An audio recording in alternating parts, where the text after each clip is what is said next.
Gardeners talk endlessly about compost quality, ingredients, ratios, and timing, yet one of the most important parts of compost application has quietly disappeared from modern practice. Older gardens thrived year after year, not because they had better compost, but because they understood how compost was layered into the soil system.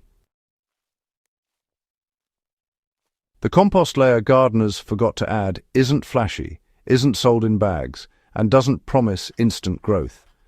But without it, compost often dries out, burns off nutrients, feeds weeds instead of crops, or simply stalls soil life instead of activating it.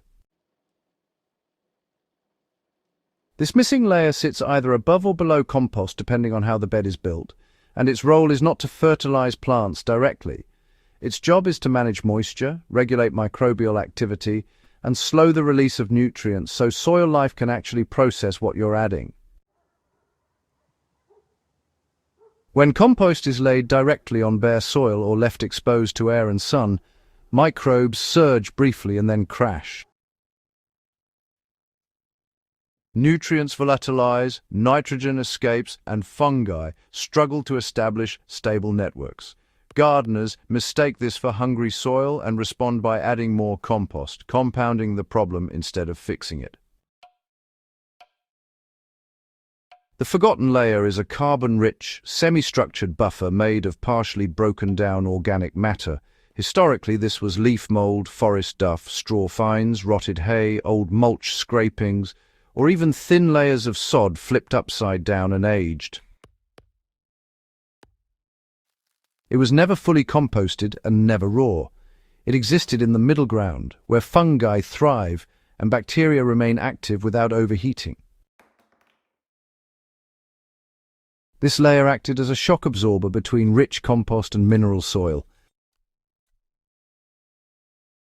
When compost is placed directly on mineral soil, bacteria dominate aggressively.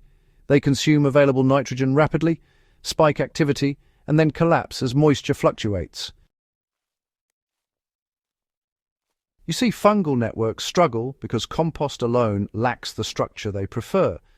The missing layer provides that structure. Its fibers hold air pockets, retain moisture, and give fungi something to colonize long-term. Once fungi establish, nutrients move slowly and consistently into plant roots instead of flushing away. In raised beds, this layer was traditionally laid down before compost was added. A ½ to 1 inch of leaf mold or aged mulch would be spread across the soil surface, then compost placed on top.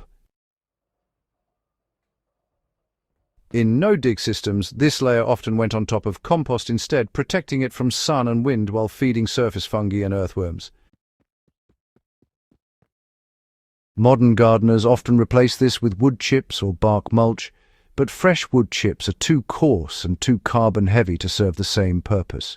They lock up nitrogen and sit inert for months. The forgotten layer was already biologically active.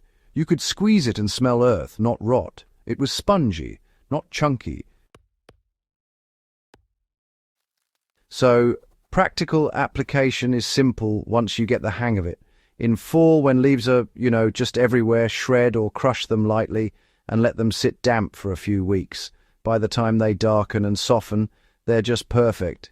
In spring, if you're using compost in your beds, go ahead and spread this material first at about 3/4 of an inch thick. Then apply compost on top at about 1 inch. Water gently to settle those layers, but be careful not to compact them. If compost is already down, the layer can still be added right on top. This actually works especially well in summer when compost dries out pretty quickly.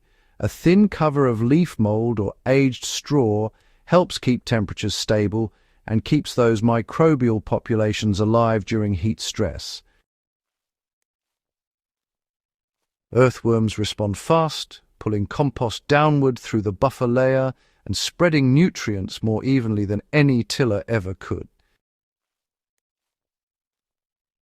This forgotten layer also reduces weed pressure. You see, Bare compost is a perfect seedbed for opportunistic weeds. Covered compost is not. Weed seeds lack light and dry conditions, while soil organisms thrive. Gardeners often blame compost for weeds when the real issue is exposure, not fertility. Perhaps the biggest benefit is longevity. Compost applied without this layer often feeds plants for just a few weeks. Compost paired with the buffer layer, though, feeds soil for months. Nutrients bind to fungal hyphae, organic acids form slowly, and minerals become plant available at a steady pace. So the loss of this practice really happened when bagged compost became popular and advice got, well, overly simplified. Suddenly, add compost was the go-to instruction, but it was totally stripped of its original context. But compost was never meant to stand alone. It was part of a layered system that mimicked the forest floor, where nothing sits exposed and nothing breaks down all at once. Reintroducing this layer doesn't require buying anything.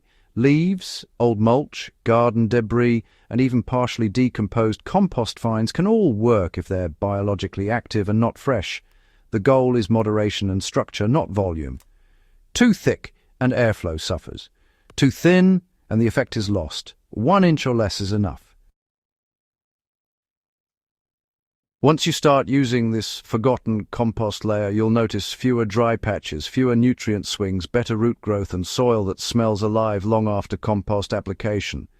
It's not a new trick. It's an old habit that modern gardening forgot, and soil has been paying the price ever since. If this helped you rethink how you use compost, subscribe to Gentle Herb Gardening for more forgotten methods that still outperform modern shortcuts, and share this with a fellow gardener who keeps adding compost but never sees lasting results.